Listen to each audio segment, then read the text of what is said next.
I put up a flagpole just prior to 9/11, and since then, I've had American flag flying out ever since. And I would fold it the correct way because a lot of people don't know how to fold an American flag. It's very important to give it its honor. The day of 9/11, beautiful morning. September 11th, it was beautiful. Not a cloud in the sky, beautiful day. I happened to be on medical leave at the time because I was hurt at another fire.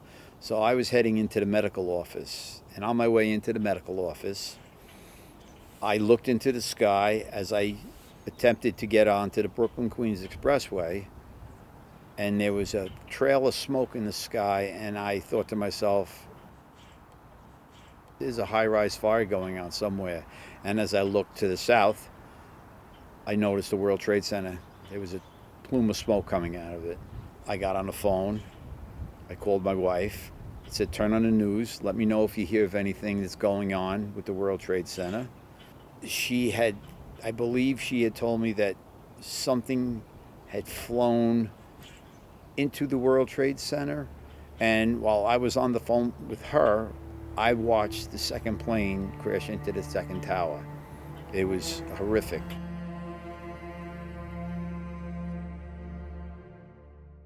I immediately attempted to get off the BQE and head back to my firehouse to find out what could be done, what could we do. I'm in the cab, sitting in the cab with my fellow firefighters, and just in disbelief talking about what had just happened. Do you remember who you were sitting with? Oh, I know I was sitting with Jim McFarland. We were always together, and then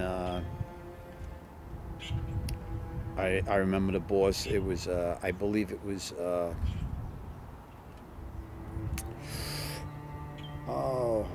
it was Lieutenant Stegmeyer. God rest his soul. He's passed away quite a few years back due to 9/11 illnesses.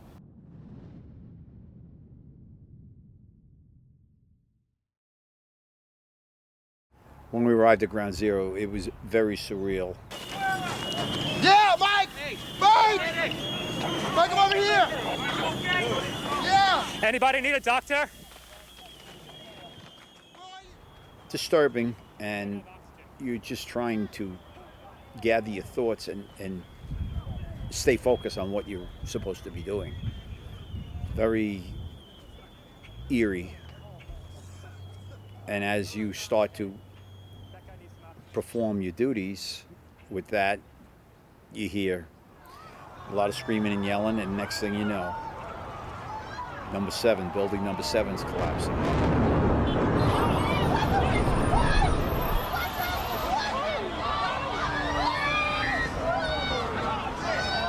So everybody's running, mass panic, looking for shelter as a big trail of dust comes blowing down the avenues, knowing that this just happened and you don't know what's going to happen next now.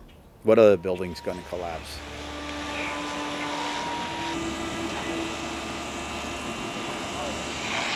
It was everything pulverized into dust.